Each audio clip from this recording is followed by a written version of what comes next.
What if the Book of Ruth is not mainly a romantic Bible story, but one of the clearest pictures of quiet redemption in all of Scripture? That question matters because Ruth is often remembered in a very reduced way. Some people think of it as a gentle love story, tucked between darker and larger biblical books. Others think of it as a simple lesson in kindness, loyalty, or feminine virtue. And yes, Ruth is full of tenderness. It is full of loyalty. It is full of beauty. But if that is all we see, then we have still not understood what kind of book Ruth really is. Because Ruth does not begin with romance. It begins with famine. It begins with displacement. It begins with death. It begins with emptiness. It begins with a family line hanging by a thread. It begins with a woman who will eventually describe herself in the language of bitterness. That is how this book opens. And that matters, because the emotional and theological power of Ruth comes from that darkness. The beauty of the book is not that it starts warm and stays warm. The beauty is that it begins in loss and gradually reveals a form of redemption so quiet, so human, and so patient that many readers almost miss how deep it really is.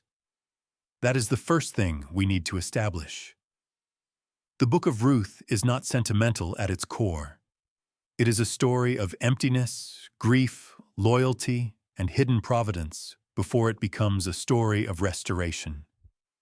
That line is the foundation of this whole first block. Because once you see that, the book changes. It stops feeling like a charming side story and begins to feel like something far more serious. Something that belongs not only to the emotional life of readers, but to the deeper structure of the biblical story. Ruth becomes a book about what God is doing when life looks stripped down, uncertain, and painfully ordinary. And that is one of the reasons it matters so much. Many biblical stories announce divine action in dramatic ways. Seas part, fire falls, armies collapse, kings are confronted, prophets thunder, miracles break into history with undeniable force. But Ruth is different. It unfolds in fields, homes, roads, family conversations, shared grief, and ordinary acts of provision. It is domestic. It is local. It is quiet. And yet its theological weight is enormous. That is why Ruth is such an important book. It teaches us that God does not only work through spectacle, He also works through ordinary life, and sometimes through ordinary life so quietly that faith must learn to see Him without drama. That is one of the great lessons of this book. Now, to understand Ruth rightly, we have to begin where the book begins. Not with Ruth and Boaz, but with a crisis, a famine in the land, a family leaving Bethlehem, a move away from home under the pressure of scarcity. Already the story is charged with tension. There is hunger in the land. There is instability. There is displacement. A family that should have been rooted is now moving outward under duress. This is not a small detail. Famine in Scripture is rarely just weather. It is part of a world where life is fragile, provision is uncertain, and human beings are reminded how little control they actually have. Ruth begins in that kind of world, a world where survival decisions must be made, a world where what should have been stable no longer feels stable, a world where home itself no longer feels secure. That means Ruth begins in crisis, not comfort. And that opening shapes everything that follows. Because the movement of this book is not from one pleasant scene to another. It is from crisis toward restoration, from emptiness toward fullness, from loss toward a reopened future. If we forget that, we will flatten the whole story. Then the darkness deepens. The family does not merely leave home. Death enters the story. Naomi loses her husband. Then her sons die too. And suddenly, the narrative narrows around emptiness in a devastating way. There are now 3 widows, but even that description does not yet fully capture what the book wants us to feel. Naomi is not simply sad. She is destabilized at every level that mattered in that world. Relationally, socially, economically, and generationally. The future has collapsed inward. The line has not continued. The house is not secure. The ordinary hopes of family life have been shattered. And this is where many readers make one of the biggest mistakes in Ruth. They assume Ruth is the emotional center of the book from the beginning. But in truth, Naomi is central from the start. That does not make Ruth unimportant. Far from it. But if we rush too quickly toward Ruth as the heroic center, we miss the emotional gravity Naomi brings into the story. Naomi is the one through whom the book teaches us what emptiness feels like. Naomi is the one through whom the book names the bitterness of loss. Naomi is the one through whom we feel the collapse of ordinary hopes. Her voice matters. Her pain matters. Her interpretation of life matters. This is one of the reasons Ruth is such a deeply human book. It lets grief speak. It does not rush to fix Naomi's inner world with quick spiritual language. It does not shame her for pain. It does not interrupt her sorrow with an early happy ending. It allows the wound to be named. It allows the emptiness to stand in the open air of the story. That is a mark of biblical realism, and it is one of the reasons this book feels so alive even now. Because life often feels like that. Not dramatic in the grand public sense, just emptied out. Something once present is no longer there. A future once assumed has been interrupted. And the soul has to learn how to live in a world that no longer matches what it expected. Ruth understands that, and that is why Naomi's bitterness is not a side note. It is one of the keys to the whole book. She becomes, in a sense, the human voice of emptiness. Not theoretical emptiness, not poetic emptiness, real emptiness. The kind that follows buried hopes and broken family lines. The kind that makes blessing feel distant and the goodness of life feel withdrawn. That is why Ruth is not a shallow book. It is full of tenderness, yes, but it earns its tenderness through sorrow. And that is where Ruth herself enters the story with real force. Not first as a romantic figure, and not first as a symbol of future happiness, but as a figure of costly loyalty. Her commitment is not sentimental. It is not soft emotion detached from consequence. It is a decision that carries enormous risk. She binds herself to Naomi's future when Naomi's future looks empty. She steps into uncertainty rather than into security. She chooses faithfulness where she could have chosen self-preservation. That matters enormously. Because in most human calculations, Naomi does not look like the path to life. Naomi looks like the path to shared loss, obscurity, and difficulty. There is no obvious advantage in attaching yourself to her. No clear, visible gain. No socially impressive outcome. And that is what makes Ruth's loyalty so strong. She is not joining herself to visible success. She is joining herself to a person in grief and to a future she cannot control. That is not mere affection. It is costly faithfulness. And already the book is teaching us something profound. God's larger purposes often move forward through acts that, from the inside, do not look grand at all.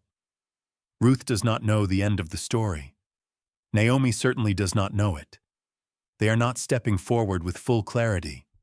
They are moving through grief, risk, and ordinary necessity. And yet that is exactly where the book wants us to look. Not at spectacle, but at ordinary faithfulness under pressure. This is one of the greatest powers of Ruth. It teaches us to take ordinary obedience seriously. A woman returns with her grieving mother-in-law. Two widows walk back toward Bethlehem. That is not the kind of scene people usually associate with major biblical meaning. And yet the book is quietly saying, watch this. Watch what God does here. Watch what happens when loyalty, grief, hunger, law, fieldwork, providence, and covenant life all begin to touch one another. Because Ruth is one of the clearest examples in Scripture that ordinary life can carry extraordinary theological weight. And that is part of why the book feels so different from louder biblical narratives. No miracle interrupts the story in chapter 1. No prophet arrives to explain the whole future. No angel breaks into the scene with visible glory. Instead, the book moves with restraint. It trusts the reader to feel the sorrow, notice the choices, and gradually perceive that God is present not by spectacle, but by providence. That point is essential. God is quiet in Ruth, but he is not absent. In fact, this may be one of the greatest theological lessons of the whole book. Divine action is not always dramatic. Providence does not always feel miraculous from the inside. Sometimes it looks like timing. Sometimes it looks like one decision leading to another. Sometimes it looks like a field, a return, a conversation, a legal process, a faithful act, a small provision. Ruth teaches us that God can be fully active in a story even when he is not theatrically visible in it. That is deeply important for real faith.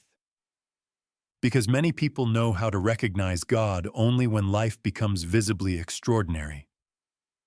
But Ruth trains readers to look again, to see that God may be carrying forward something immense through grief, harvest, kindness, law, and human responsibility.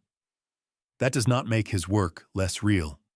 It makes it more subtle, and perhaps, in some ways, more searching. Will you trust that God is at work when the story does not look dramatic? Ruth asks that question. And it asks it not in an abstract theological classroom, but in the middle of human grief. That is what makes the book so emotionally powerful. It is not only doctrinally rich, it is deeply human. Hunger is human. Bereavement is human. Uncertainty is human. Returning home in pain is human. Clinging to another person when the future is unclear is human. Going back to ordinary labor because life still has to be lived is human. Ruth never stops being grounded in that level of reality. And yet it never becomes spiritually small. That balance is one of the marks of the book's greatness. Ruth is emotionally human without becoming theologically thin. It knows sorrow, but not as an end in itself. It knows tenderness, but not as mere sentiment. It knows ordinary life, but not as spiritually empty. It knows bitter speech, but not as the last word.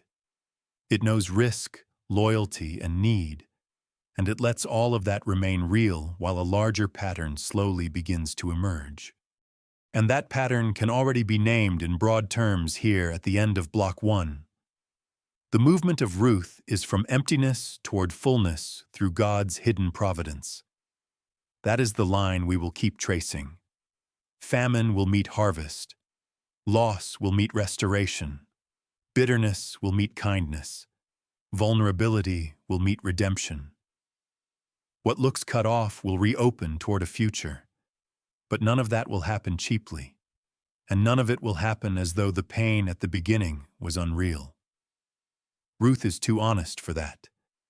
It wants us to feel how much is at stake before we are allowed to feel how much grace is unfolding.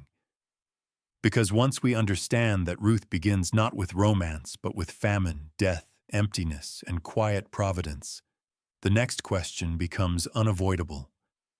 What do Ruth, Naomi, and Boaz actually show us about loyalty, kindness, and redemption? That question matters because this is where many readers shrink the book again. They move too quickly toward romance, or they reduce the story to a simple moral lesson about being kind. But Ruth is doing something deeper than that. It is showing covenant loyalty under pressure. It is showing grief that remains honest. It is showing provision that arrives through ordinary means. It is showing a redeemer who acts responsibly, publicly, and at cost.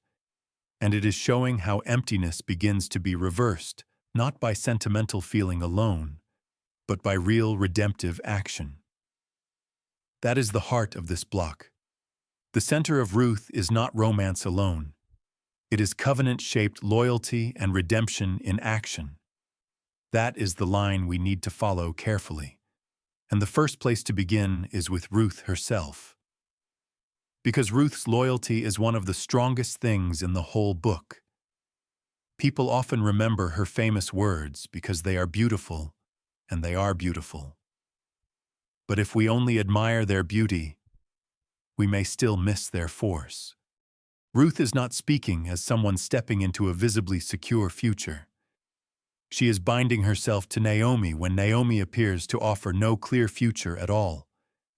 She is choosing loyalty over self-preservation. She is choosing an uncertain road over a safer retreat. She is choosing identification with Naomi's people, Naomi's God, and Naomi's fate before she can see what that choice will cost or where it will lead. That is not sentiment. That is costly faithfulness. And that is why Ruth matters so much.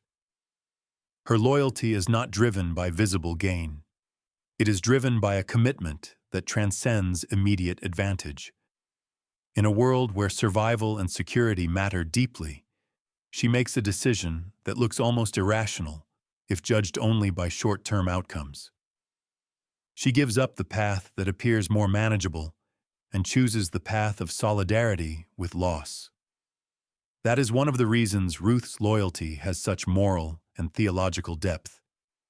It is not merely emotional closeness. It is a form of covenant-shaped fidelity. That phrase matters because the book is not presenting Ruth as simply a nice person with strong family affection. It is showing a kind of faithfulness that refuses to abandon the vulnerable when abandonment would have been easier. She stays near the bitter, not the successful. She attaches herself to the emptied, not the secure. And in doing so, she becomes one of the clearest pictures in Scripture of loyalty that continues even when the future looks barren. That is no small thing. Because one of the tests of loyalty is what it does when visible reward disappears. And Ruth passes that test in a remarkable way. She does not know she is stepping into a story of future restoration. From the inside, she is simply walking into difficulty. That is what makes her faithfulness so powerful. But Ruth does not stand alone in the emotional center of the book. Naomi matters too, and deeply. This is one of the places where readers often move too quickly.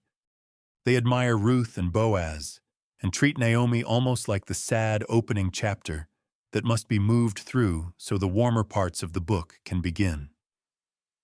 But the book does not permit that. Naomi's grief is not background noise. It is part of the theological meaning of the story. She is not merely an older relative in need of support. She is the living voice of bitterness, loss, and emptiness inside the book. And Ruth does something very wise here. It does not silence Naomi's pain. This is important because biblical faith is often more honest than religious people are. Naomi does not speak like someone who feels everything is spiritually resolved. She feels emptied. She feels stripped down by providence. She interprets life through loss, and the book allows that voice to be heard. It does not correct her too quickly. It does not cover her grief with shallow piety. It does not say, "Do not talk like that," because a better ending is coming. It allows bitterness to speak before restoration arrives. That is one of the most human things in the book. Naomi's grief is not brushed aside because grief in Scripture is not treated as an embarrassment. That matters enormously. Because it means Ruth is not a book that celebrates faithfulness while denying pain. It celebrates faithfulness inside pain. Naomi's bitterness becomes part of the story's emotional truth. And that is why her later restoration will matter so much. If we rush past her emptiness, we will never understand what is being restored. This also means that the book is not only about personal virtue, it is about lives disordered by loss and then slowly reordered through providence and redemption. Naomi's emptiness is not a side issue. It is one of the very conditions redemption must address. And this is where the next major part of the story becomes so important. The fields. At first glance, gleaning can seem like a small detail. Ruth goes out to gather leftover grain. It can feel like a practical transition in the plot. But in biblical storytelling, what seems small is often loaded with meaning. Ruth entering the field is not merely a survival moment. It is where law, mercy, vulnerability, providence, and human responsibility all begin to meet. That is why the field scenes matter so much. On the surface, this is ordinary life. A woman in need goes to gather what remains after harvest. There are no miracles here, no spectacle, just labor, hunger, risk, and provision. But within that ordinariness, the book begins to show how God's care often works, not always by suspending normal life, but by moving through the structures of ordinary life. Harvest matters. Law matters. Kindness matters. Protection matters. The field becomes a place where mercy takes visible shape. That is one of the most beautiful theological features of Ruth.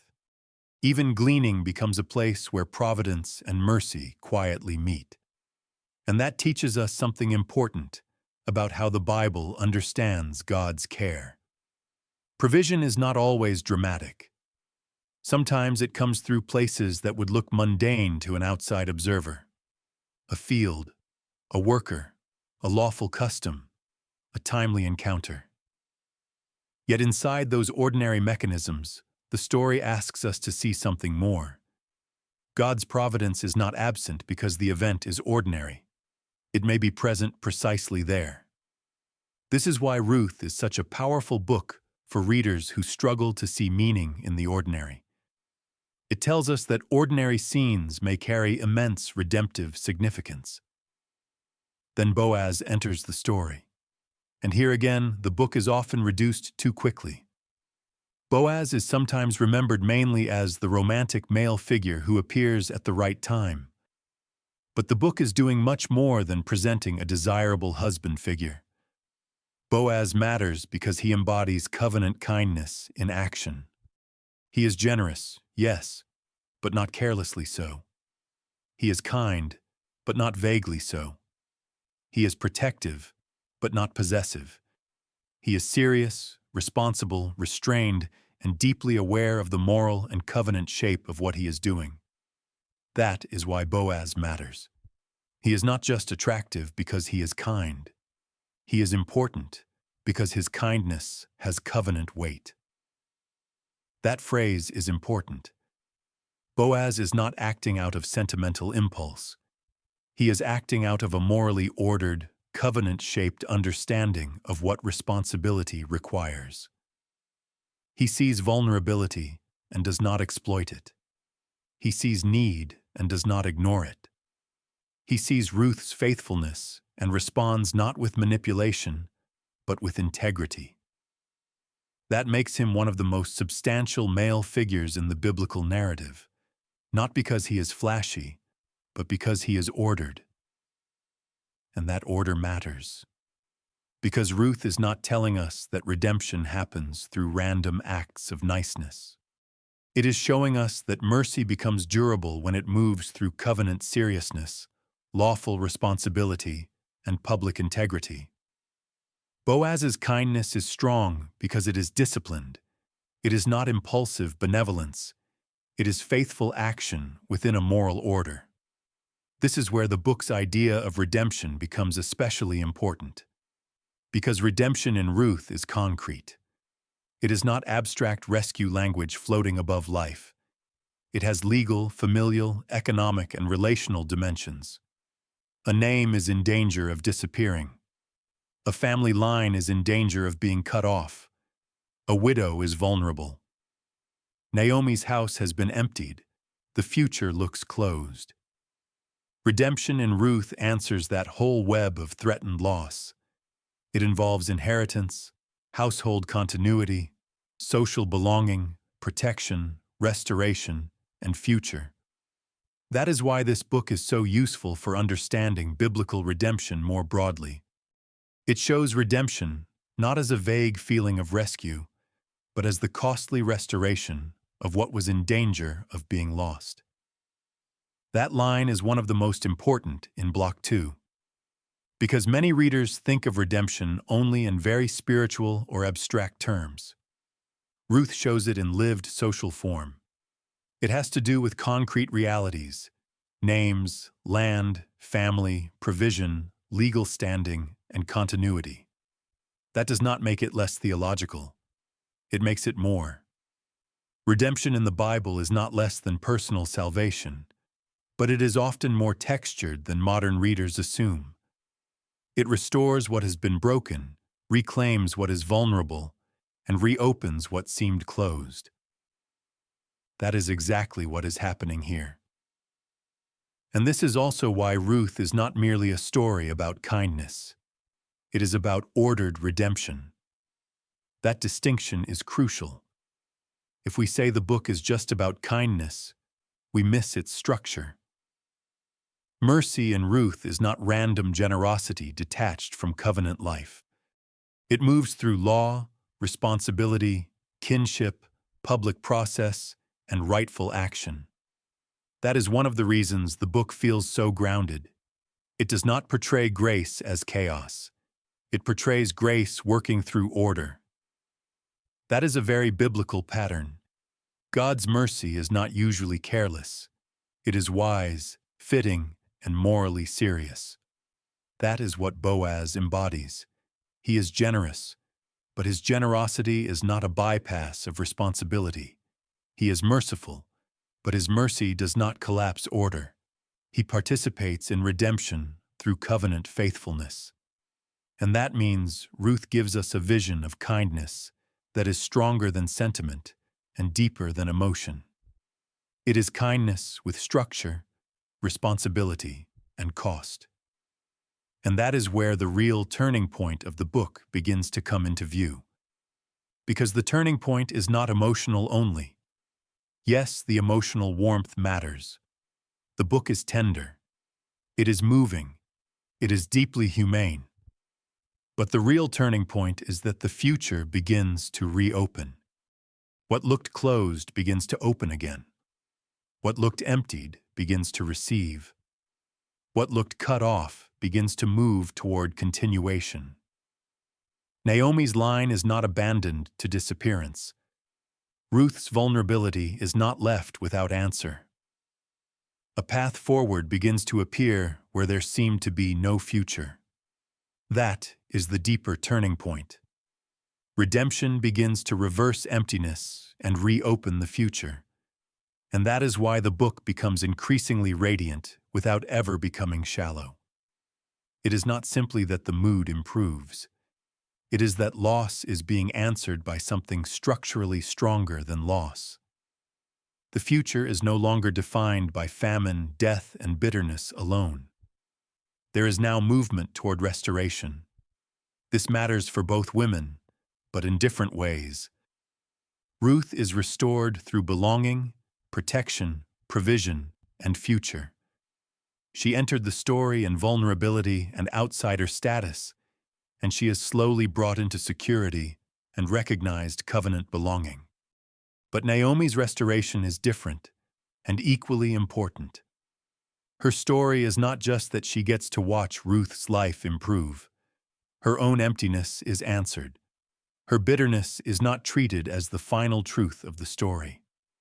What was lost does not become magically undone, but it does become part of a larger redemptive movement in which emptiness no longer reigns alone. That is why Naomi must not be forgotten at the ending. Because one of the most beautiful things Ruth does is show that restoration is not always identical for every person, but it is still real. Ruth receives a future. Naomi receives fullness after emptiness. Both are restored, but not in the same emotional register, and that makes the book more realistic. Restoration does not erase history. It answers history. That is a very important biblical distinction. The past losses remain real. The dead do not become unreal. The famine does not become imaginary. The bitterness is not rewritten as though it never had reason to exist. But redemption enters the story and refuses to let loss be final. That is one of the deepest truths in Ruth. The book does not deny sorrow. It outlasts sorrow with redemption. And that is the best way to gather Block 2 together. Ruth's loyalty is costly, covenant-shaped faithfulness. Naomi's grief is real and important. Boaz matters because he embodies covenant kindness with integrity and responsibility. The fields matter because providence and mercy meet in ordinary life. And redemption in Ruth is concrete, relational, and restorative. It reopens a future that looked closed and begins to reverse emptiness through lawful, costly, covenant-shaped action. That is the heart of the book. And once that is clear, the final question becomes unavoidable. Why does this small book matter so much in the larger biblical story? Why is Ruth not just emotionally beautiful, but theologically and canonically significant? That is where we go next. Because once we see that Ruth is a story of loss, loyalty, covenant kindness, and concrete redemption, the final question becomes the most important one of all. Why does this small book matter so much in the larger biblical story? Why is Ruth more than a moving personal narrative? Why does this short, quiet, deeply human book carry such enormous biblical weight? The answer is that Ruth matters because it reveals one of the Bible's deepest patterns. God often carries His greatest purposes forward through ordinary faithfulness in seasons that feel small, bitter, and easily overlooked. That is the deepest payoff of the whole book. Ruth is not loud. It is not spectacular. It is not full of miracles, prophets, wars, plagues, or dramatic confrontations. And yet, it is one of the clearest demonstrations in Scripture that God's providence does not depend on spectacle to be real. That is where we must begin. Ruth shows quiet providence. This is one of the greatest strengths of the book. Providence in Ruth rarely feels obvious from the inside of the story. No one is standing there saying, "Now we can clearly see the entire plan of God unfolding." The people in the book live as most human beings actually live. One decision at a time, one loss at a time, one provision at a time, one act of loyalty at a time. From the inside, life still feels uncertain. Naomi does not begin with confidence. Ruth does not move forward with a map of the future. Boaz acts responsibly, but he is not acting as someone narrating the final royal significance of his choices. Everything feels ordinary. And that is exactly the point. Ruth is one of the Bible's clearest pictures of providence hidden inside ordinary events. That line matters, because many people only know how to see God's hand when life becomes visibly dramatic. They think providence must look like interruption, miracle, or immediate clarity. Ruth teaches another lesson. It teaches that God may be fully present in what looks like chance, timing, lawful provision, daily labor, travel, conversation, restraint, and human responsibility. The field matters, the return matters, the legal process matters, the ordinary choices matter. Not because they are secretly magical, but because God is not absent from ordinary life. That is one of the book's great theological gifts. It trains the reader to look again at the unnoticed places of life and ask whether God may be carrying something much larger there than the moment itself reveals. And this matters not only for interpretation, but for faith. Because most believers live their lives much closer to Ruth than to Sinai. Most do not stand inside overt miracle scenes every week. They live with work, grief, relationships, daily responsibilities, uncertain futures, ordinary decisions, and small acts of faithfulness. Ruth tells them that such a life is not the place where God's purpose disappears. It may be one of the very places where His purpose is being carried forward, most quietly and most truly. That is why providence in Ruth is so important. It teaches us how God often works when life feels unspectacular. Then there is another major reason Ruth matters so much. Ruth shows that outsiders are not beyond God's redemptive reach. This is a crucial part of the book's beauty. Ruth is not an Israelite by birth. She comes into the story as an outsider. That should not be softened too quickly, because it matters to the force of the narrative.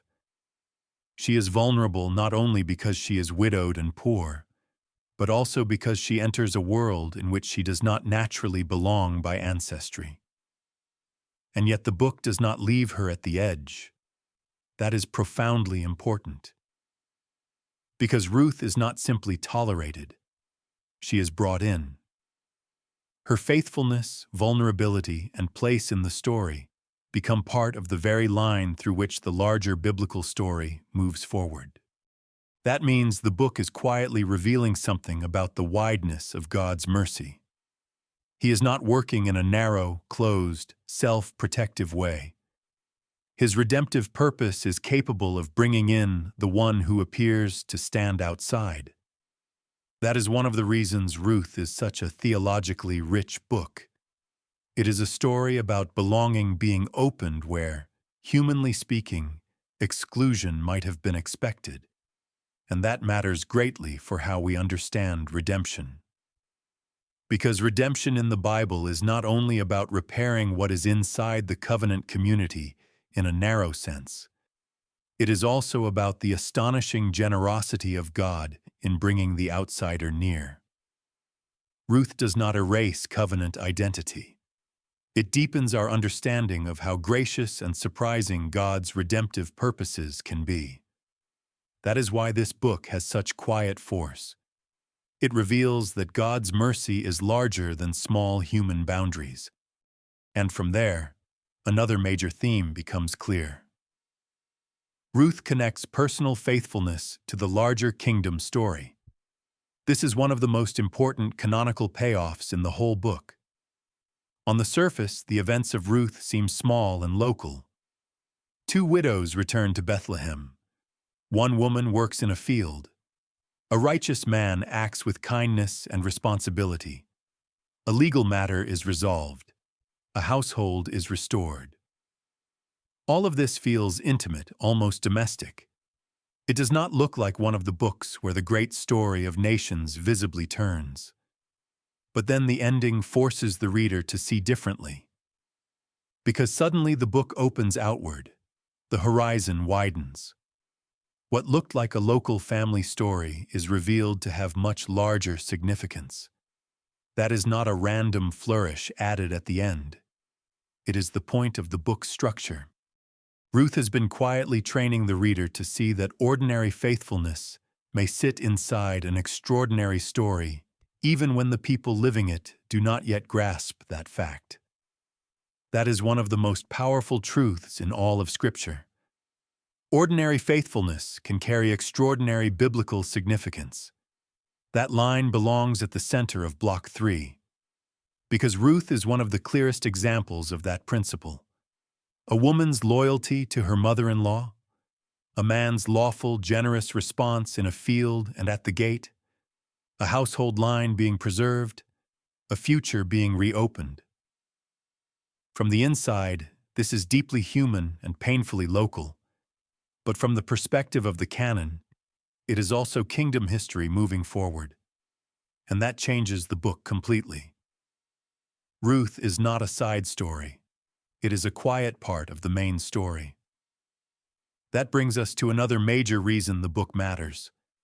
Ruth gives one of the Bible's clearest pictures of redemption in miniature. This is one reason the book stays with readers so deeply. It is not merely because it is emotionally beautiful. It is because it compresses into a small narrative many of the great movements of redemption itself. There is loss. There is vulnerability. There is outsider status. There is uncertainty. There is costly action. There is protection. There is lawful restoration. There is renewed belonging. There is a future reopened where the future looked closed. That is redemption in miniature. And because it is miniature, it becomes visible in a way that is emotionally accessible. The great biblical themes do not stay abstract. They become embodied. You see what restoration feels like. You see what being gathered in feels like. You see what it means for emptiness not to have the last word. You see that redemption is not only about rescue from immediate danger, but about the recovery of belonging, continuity, and hope. That is why Ruth is such a clear book. It lets the reader watch redemption happen at close range. And this also explains why the legal and relational dimensions of the book matter so much. Redemption is not just emotional comfort. It is costly. It is ordered. It has public reality. It restores what was in danger of being lost. That is why Ruth is not simply a book about private feelings. It is a book about real loss answered by real redemptive action. That leads us to perhaps the most decisive moment in the book's canonical significance, the genealogy at the end. This changes everything, because up until that moment, a reader could still be tempted to leave Ruth inside the category of a moving family story with powerful lessons about kindness and faithfulness. But the genealogy breaks that frame open. Suddenly, the book is not only about Naomi, Ruth, and Boaz. It is about the line of the king. It is about how God is moving the larger covenant and kingdom story forward through events that looked small and domestic. That payoff is enormous. The genealogy reveals that Ruth is not peripheral to the Bible's main movement. It is one of the hidden places where that movement quietly advances. That is one of the most brilliant things about the book. It withholds the full scale of its significance until the end. Only then does the reader fully realize that the quiet field scenes, the loyal choices, the bitter tears, the legal redemption, and the restored household belong not only to personal restoration, but to the larger story of kingship. And that means the Book of Ruth is doing at least three things at once. It is telling a deeply human story. It is teaching a theology of providence and redemption. And it is moving the kingdom story forward. That is why it is much bigger than it first appears. And once we see that, another beautiful truth comes into focus. Ruth teaches hope without noise. This may be one of the reasons the book is so beloved and so necessary. Many people assume hope must arrive dramatically to be real. But Ruth shows another kind of hope. Slower, quieter, more patient, more woven into ordinary life. No sea parts here. No public contest erupts. No prophet shatters the scene. Yet hope is still real. Provision appears. A future opens. Emptiness is answered. A line is preserved. God's story keeps moving. That matters for ordinary believers, because most of life does not feel dramatic in a biblical epic sense. Most of life feels like fields, homes, losses, conversations, decisions, delays, and daily work. Ruth says that this kind of life is not outside the reach of God's redemptive power. Hope can grow there too. Not noisy hope, not theatrical hope, quiet hope. The kind that arrives one faithful step at a time. That is one of the deepest comforts of the book. God's redemptive work is often quiet, patient, and hidden inside the ordinary. That does not make it less powerful. It may make it more sustaining. And now we can gather the whole argument of Ruth together. Why does this small book matter so much? Because it shows quiet providence. Because it reveals that outsiders are not beyond God's redemptive reach. Because it connects ordinary faithfulness to the larger kingdom story. Because it gives a miniature drama of redemption, loss answered by costly restoration. Because the genealogy at the end reveals that the book belongs to the main line of biblical history, not to the margins. And because it teaches hope without spectacle. That is why Ruth is such a great book. It is emotionally warm without becoming shallow. It is theologically rich without becoming abstract. It is ordinary without becoming small. It is quiet without becoming weak. So if someone asked, why does the Book of Ruth matter so much? The deepest answer would sound something like this. Because Ruth shows how God brings redemption out of emptiness through ordinary faithfulness and quiet providence. And in doing so, it reveals that even small human stories can carry enormous significance in the larger biblical story. That is the answer.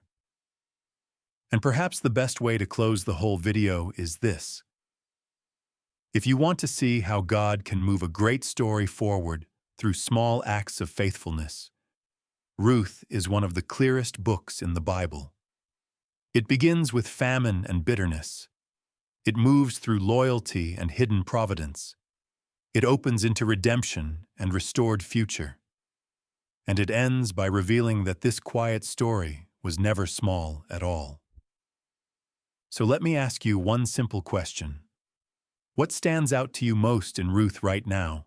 Naomi's grief, Ruth's loyalty, Boaz's kindness, or the quiet providence of God?